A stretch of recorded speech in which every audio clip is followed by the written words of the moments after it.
تنبيه هام للجميع الجماهير الكرة المصرية اللي ناوية تحضر ماتش نهائي كاس مصر اللي هتلعب في السعودية يوم الجمعة الجاية.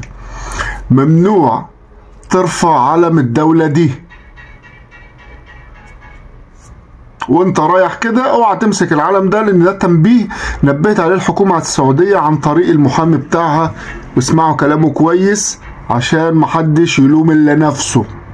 كأس مصر بين الأهلي والزمالك يكون برعاية موسم الرياض. هنا أذكر وأهيب جميع الجماهير من دولة مصر الشقيقة بضرورة الالتزام بالتعليمات والتقيد بالقوانين والأنظمة. أي محاولة منك لمخالفة القانون يتم التعامل معها فورا وبحزم، ذلك حفاظا على سلامة وأمان باقي الجماهير. الشاشة تقول كنت تدعي لفلسطين ويسكوني، لا تسوي الحركات دي. وأي هتافات لإثارة النعرات القبلية أو القومية أو تأييد أو رفضك لأي قضية معينة، هذا أبدا مو مكانه مدرجات الرياضة. يا رب تكون وضحت الامور واضحه، ولا هتاف ولا تحيا فلسطين ولا عاشت فلسطين ولا الكلام ده كله، لان دي رياضه ممنوع فيها الهتافات تخص فلسطين.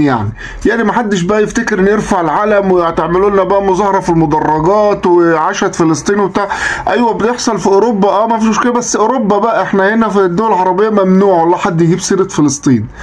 مش بس في السعوديه على فكره، يعني مش الكلام ده بس عشان يخص السعوديه، لا هو حتى في الملاعب المصريه لو رفعت علم فلسطين برضه بيتقبض عليك. مش عارف ليه، يعني لو رفعت علم اي دولة تانية عادي مفيش مشكلة، اتكلم في اي حاجة الا فلسطين.